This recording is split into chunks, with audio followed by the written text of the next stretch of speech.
What's going on, everybody? Welcome back to another episode of the Pack a Day podcast. I'm your host, Andy Herman. You can follow me on Twitter at Andy Herman NFL.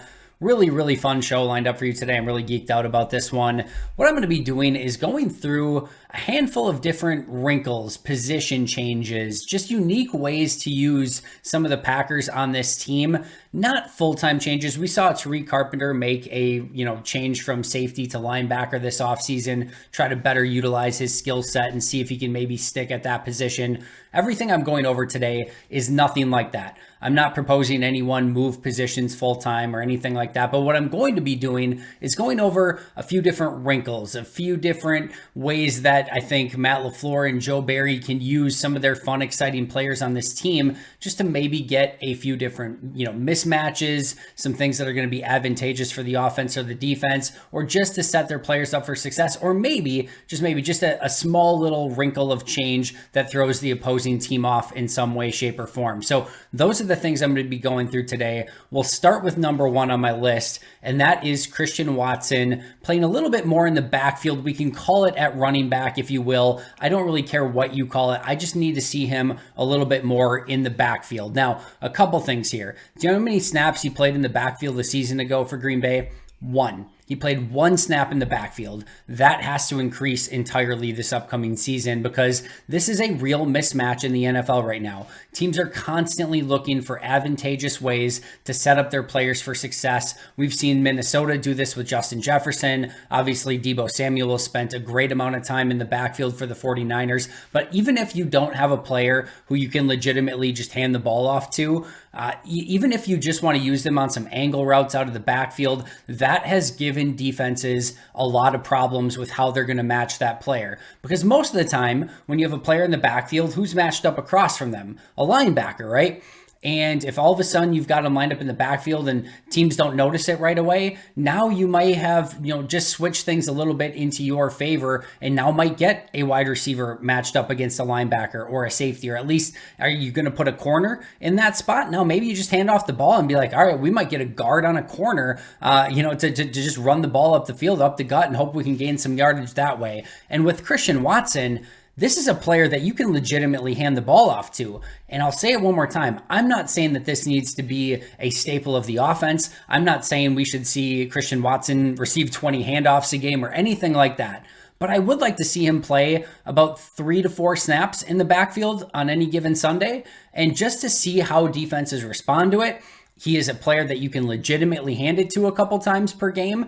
You want to get the ball in his hands as many times as possible. He is an explosive playmaker. We saw last year on the jet sweeps and the end arounds exactly what he is capable of. It doesn't take much for just a small crease for Christian Watson to go 80 yards at any given moment. And I don't expect that a ton, just handing him the ball on like a halfback dive through the middle or whatever, but you never know, number one. And two, what it's going to do is allow you to get some mismatches in your favor. So I need to see a lot more of Christian Watson in the backfield this season. And I'll preface that one more time. Maybe it's not a lot, but if I see it 3 times per game, that's what? 51 times per season. That's a lot more than the one we saw a season ago. So I think this is an evolution for Christian Watson. They didn't want to put too much on his plate in season 1. They wanted to make sure that he was developing as a wide receiver. We know he missed training camp, missed part of the first, part of the season after that first week. He had some injury issues. So once he got back in the swing of things and he started dominating at wide receiver, then they started doing some more unique things with him. I hope and expect that to expand even this season as they increase his workload,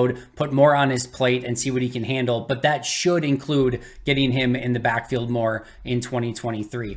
Number 2 is Luke Musgrave as a wide receiver-ish. A couple things here.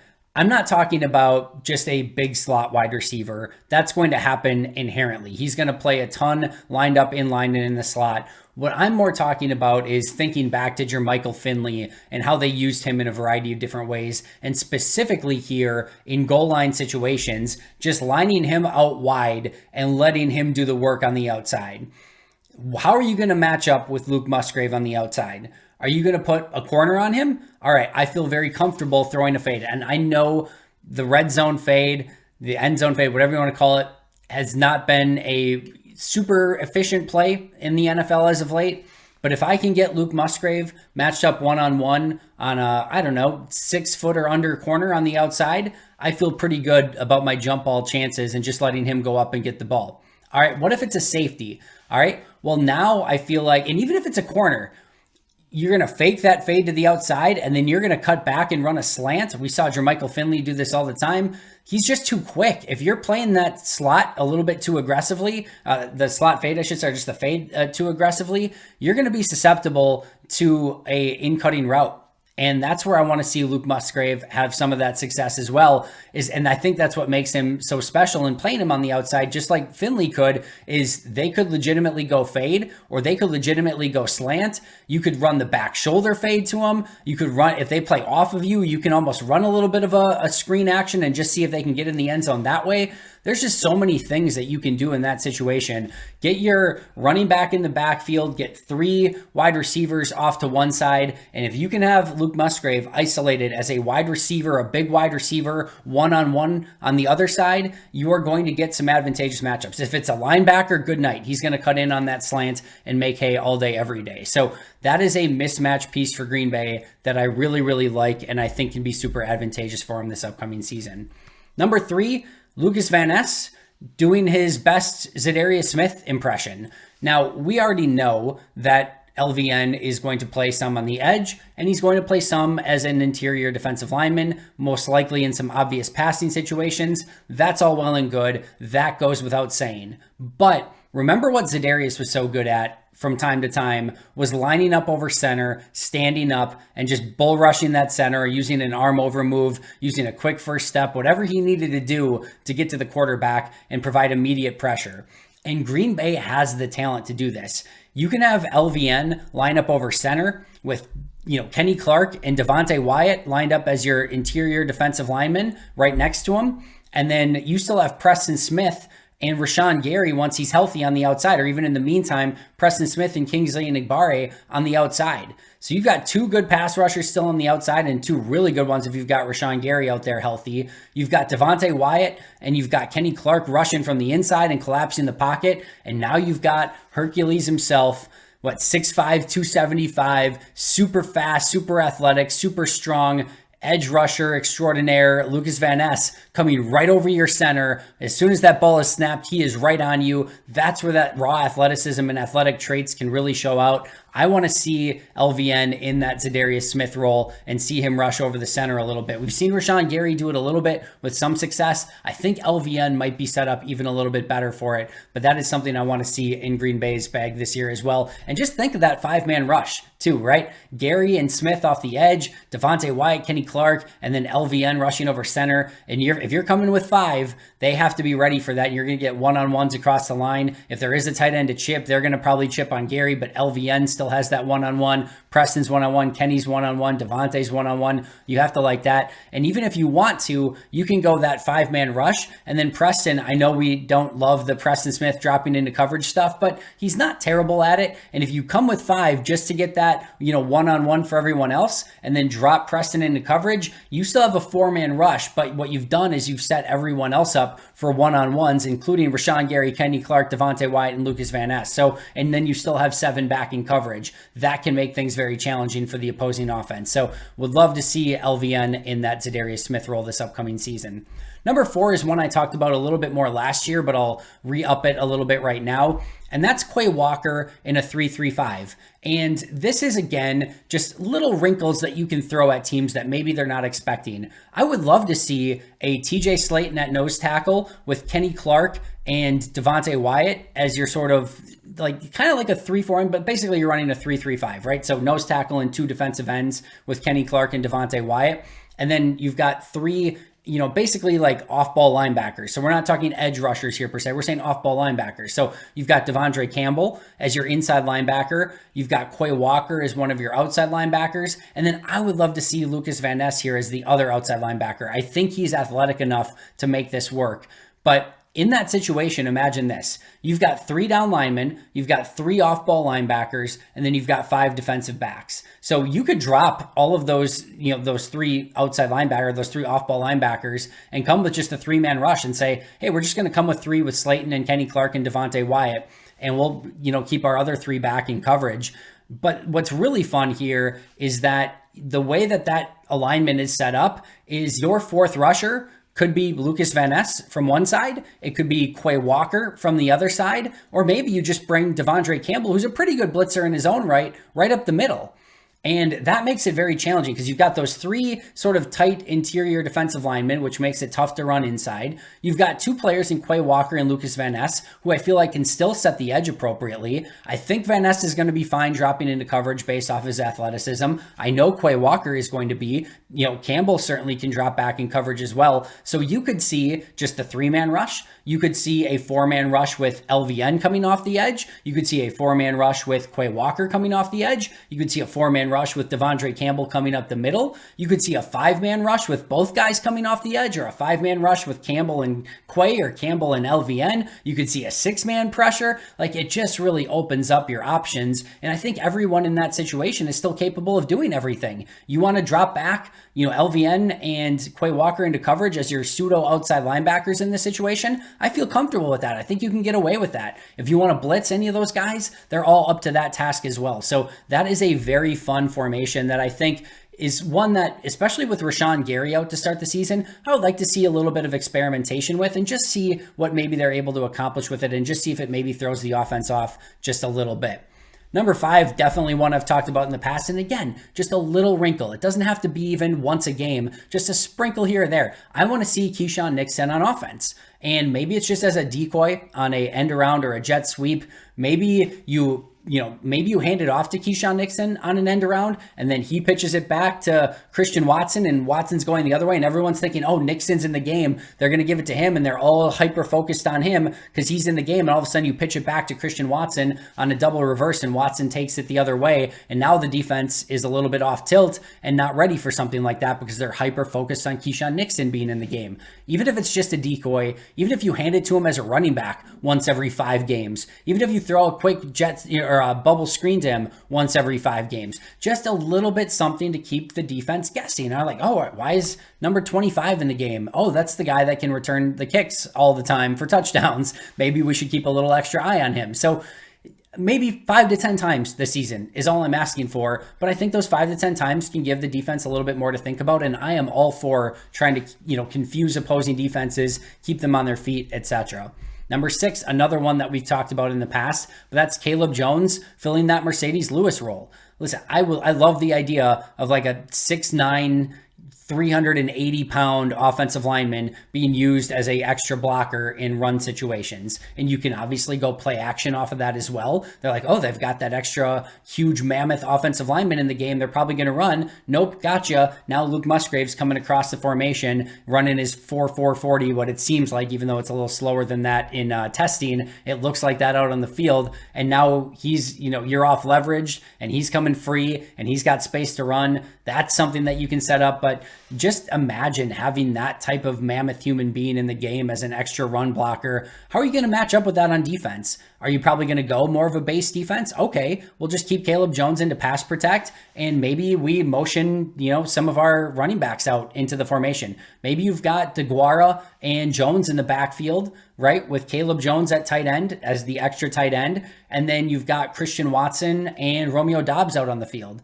All right. So now you all of a sudden that you see them in a base defense, you can put Josiah DeGuara and Aaron Jones out wide, go with a 6-man offensive line. One of them's going to pass protect. You're going to have Caleb Jones report as eligible just to give them something to think about. And now you've got an empty formation with 6 offensive linemen. They're in base defense. Aaron Jones, Josiah DeGuara maybe lined up to one side behind, I don't know, let's just use like Luke Musgrave on the other side. So it feels like it's a big formation, right? So you've got Musgrave, Jones, and DeGuara on the right side. You can have Jones lined up behind them. If they don't put numbers over there, you're going to be able to throw that quick screen to Aaron Jones running behind 2 tight ends in Musgrave and DeGuara. You can also have Christian Watson one-on-one, hopefully on the other side, depending on how they match up everything else. So again, it's just things to make the defense really, really think and have to go through the motions. And you can just put it out there early in a game, like 3rd snap of the game, put something like that out there and see how they match up. And if you like your matchup with it, maybe you come back to it a few more times throughout the course of the game. If they matched up well to it and you're like, we don't really have an advantage here, then scrap it. Go to something else and try something different. But Caleb Jones playing that Mercedes Lewis role. They don't have a good, great blocking tight end. That's gone. That's over with. They're going to have to be a bit more creative. I've talked about this in the past, but when Mercedes Lewis was hurt, they used Rick Wagner in that role. They used a legitimate offensive tackle. I could see that again. Maybe it's Yosh Nijman if he's not the starter. Maybe they end up using, one of the other offensive line. Who knows? Rasheed Walker. It could be anyone, but I really like the idea of the mammoth Caleb Jones coming in and being that extra blocker. Number 7, I posed this question on Twitter the other day. This is something else. 3 snaps every 5 weeks or something like that. But with Aaron Rodgers gone, it's possible that there's no ever real reason to use a wildcat formation when you had Aaron Rodgers. You never wanted to take Aaron Rodgers off the field as a quarterback. So there was never really any, inclination or desire to use any sort of wildcat. And yes, wildcat has gone a little bit out of, it's no longer in vogue and it's out of popularity, but I still think there's a surprise use of it every now and again, just to throw something at a team. So the question I posed was, who do you want as your wildcat quarterback? There's no Randall Cobb anymore. So I think there's a couple options here. I think the first and the one that I would probably go with is Jayden Reed. Jayden Reed ran a couple, reverses at Michigan State where he threw the ball himself, and they've used him in a couple trick plays, and he's thrown the ball pretty well. He threw a touchdown pass. I don't know if it was last year or the year before, but he's done a little bit of that. I think he has that agility, that decision-making, that playmaking skill. I think you trust him with the ball in his hands and to hand it off when he needs to hand it off or keep when he needs to keep. I think those are some things that you can use him for. That would probably be the player that I go with. Bo Melton has also been a player who has done some of that at Rutgers and run some Wildcat stuff. That could be another player if he actually makes the 53. But I really like Jayden Reed. I'll say it one more time. I'm not talking about any sort of full-time use. Do I need to see this a ton through the course of it? No. In fact, if we're seeing a lot of anyone at Wildcat, that probably means that things have not gone very well for Jordan Love. But as a surprise on a 2-point conversion play, if you have something drawn up or you just need to do something different, your offense is a little bit stagnant, hey, let's get a snap for Jayden Reed at Wildcat. You could even do a Jayden Reed with Christian Watson next to him in the backfield. How fun would that be with with how teams combine a couple of our ideas here? Let's combine 3 of them. Let's put Keyshawn Nixon in motion, fake the jet sweep to him, fake the handoff to Christian Watson inside, and then Jayden Reed's keeping on the outside. And everyone's just confused at that point. So Jayden Reed, Wildcat quarterback, one that they could experiment with a little bit here and there as well. Number 8, Karl Brooks as a run-stuffing edge rusher. And he right now is focused primarily on being a defensive lineman, which I appreciate. And I think it's best to get him to that strong start and focusing on what he is going to be long-term, which is an interior defensive lineman. But he played so well on the edge at Bowling Green that maybe you don't want to do that in a full-time capacity, but there has to be a way that you get a 300-pound edge rusher on the field, especially in some obvious rundowns. Like, you want to have a big guy out there setting the edge, but that can also bring a little bit of heat if all of a sudden it's a passing play.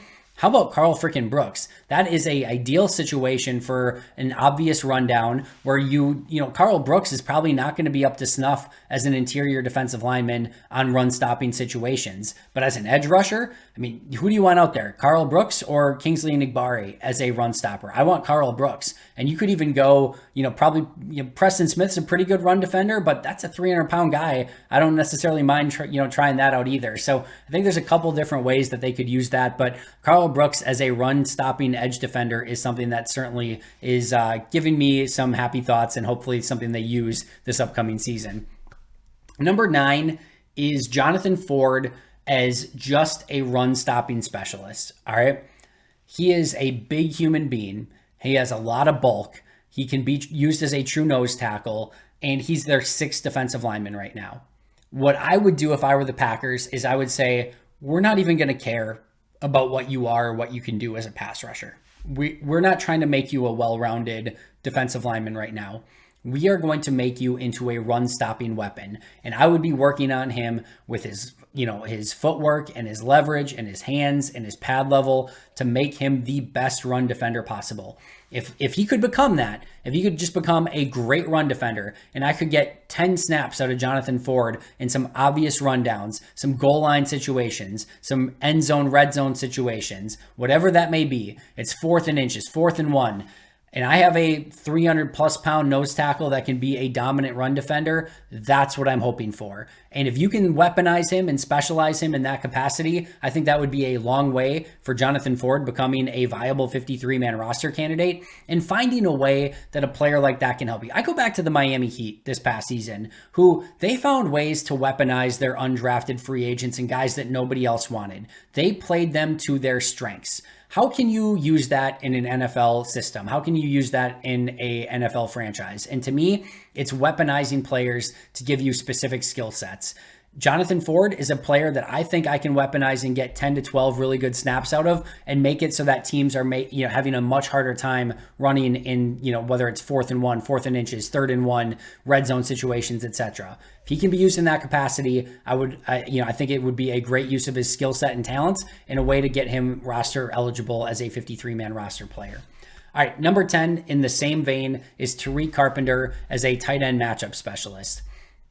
This is all I would basically be have him focusing on outside of special teams. If you can make him into a player, he's got great size, he's got good agility for a linebacker / safety. He's been great on special teams. He's got great intensity, good energy. Let's make this player into somebody who can match up with tight ends, some of those more difficult tight ends to match up with. And listen, sometimes you're just going against the Travis Kelce's of the world and there's no perfect player. But right now at safety, are you going to use Darnell Savage, who's undersized and not great in coverage? Are you going to want to use a Quay Walker? Maybe. Devondre Campbell? Maybe. Like, you're not going to want to use a corner against some of those guys. Maybe Rasul Douglas could do a little bit of it, but now you're taking him out of his natural spot on the outside, playing him back in like more of a slot role, which we don't want to see. So I would like to see Tariq Carpenter be specialized as a tight end stopper extraordinaire and see what he can do in that capacity. Again, same thing we talked about with Jonathan Ford. If there's a way that you can weaponize and specialize these players, it makes them more viable to be active on game days. They're more valuable, especially Tariq Carpenter's already valuable on special teams. That would give him a true role in that defense and maybe something that he could get really good at and would help this defense in the long term. So just to run these down one more time, Christian Watson in the backfield, Luke Musgrave out wide, Lucas Van Ness running that Za'Darius Smith over the center, pass rush game, Quay Walker / LVN in a 3-3-5, Keyshawn Nixon on offense, Caleb Jones at tight end, Jaden Reed in Wildcat, Carl Brooks run stopping edge, Jonathan Ford run stuffing specialist, and Tariq Carpenter tight end stopper extraordinaire. That is going to do it for me today. Thank you so much for joining me. Hope you enjoyed this episode. I'll be right back here tomorrow with an all new show. Don't miss it. Make sure to subscribe. But until next time, and as always, go Pack Go.